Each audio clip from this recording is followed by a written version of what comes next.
കരിമരുന്നിന്റെ മണുണ്ടല്ലോ. അയ്യോ അവിടെ ആരും കിടക്കുന്നുണ്ട്. നമ്മുടെ രമേശനല്ലത്? അതേ തോന്നുന്നു. വാടാ.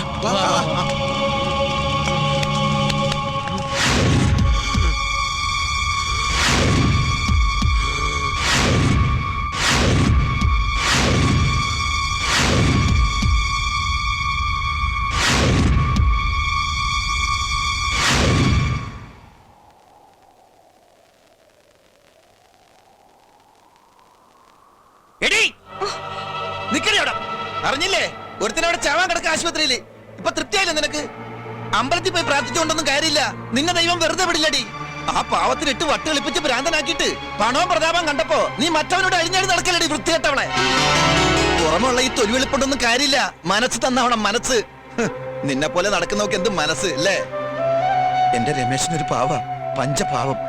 അവനാറ്റ് എന്തെങ്കിലും സംഭവിച്ച നിന്നെ നിന്റെ പണക്കാരനെ ഞാൻ പച്ചയോടെ കത്തിച്ചോളയും. ഓർത്തോ?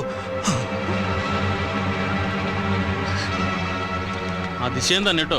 ആയുസിന്റെ വല്ലം തന്നെ. അല്ലാതെ എന്താ? എന്തായാലും ആ ചെക്കൻ രക്ഷപ്പെട്ടല്ലോ. ആരുടെ കാര്യം നിങ്ങൾ പറയണേ? ആ വേലാതിന്റെ ചെക്കൻ രമേശനെ ഇന്നലെ എന്തോ കുടിച്ച് ആശുപത്രിയിലാക്കിയതാ.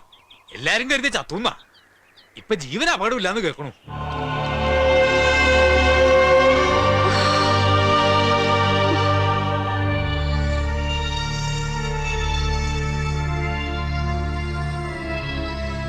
സാർ, ഞാൻ നിരപരാധിയാണ് സാർ. ഈ വക കാര്യങ്ങളൊന്നും എനിക്കറിയില്ല. അവൻ എന്റെ അടുത്ത് മൊത്തം സത്യം. പിന്നെ ഒന്നും എനിക്കറിയില്ല. എന്റെ മക്കളാണ് സത്യം.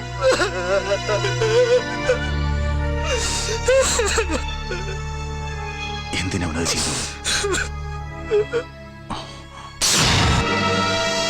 അവൻ ചത്തില്ല അല്ലേ?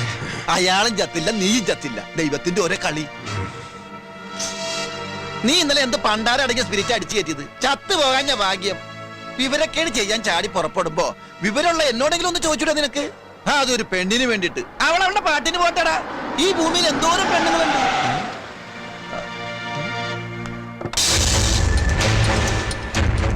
ആ പണ്ടാരക്കാലം ദേ ഇങ്ങോട്ട് വന്നി. എവിടെ ഒന്ന് ഒളിക്കുക? അയ്യോ,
നീ എന്തിനെന്നെ കൊല്ലാൻ ശ്രമിച്ചു എന്ന് എനിക്ക് മനസ്സിലായി.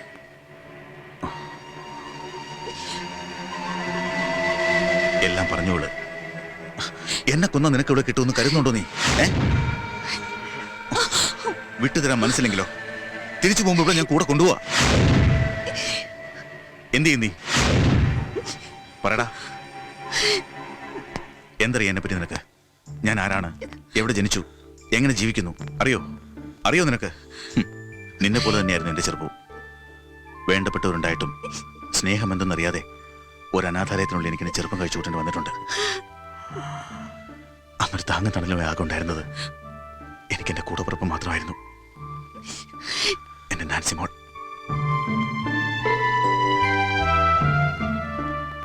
ചെറുപ്പത്തിലെ ഒരു രോഗിയായിരുന്നു അവള്. ചികിത്സിക്കാത്ത ഡോക്ടറില്ല, കഴിക്കാത്ത മരുന്നുകളില്ല. വർഷങ്ങൾ നീണ്ട ചികിത്സയ്ക്കൊടുവിൽ ദൈവം ഒരിത്തിരി കരുണ പോലും കാണിക്കാതെ അതിനെ തിരിച്ചു വിളിച്ചു.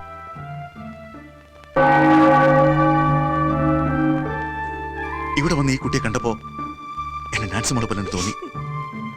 അവളുടെ സ്ഥാനത്ത് മാത്രമേ ഞാൻ അവളെ കണ്ടിട്ടുള്ളൂ, അല്ലാതെ നീ കരുതുന്ന പോലൊന്നും ഇല്ലടോ.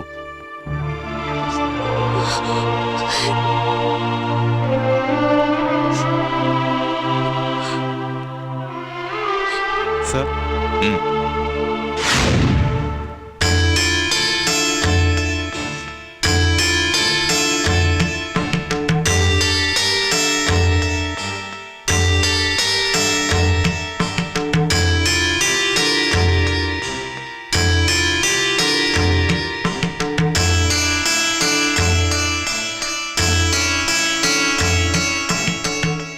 നിൽക്കുന്ന കണ്ടോ നിന്റെ കാക്കക്കർമ്മൻ?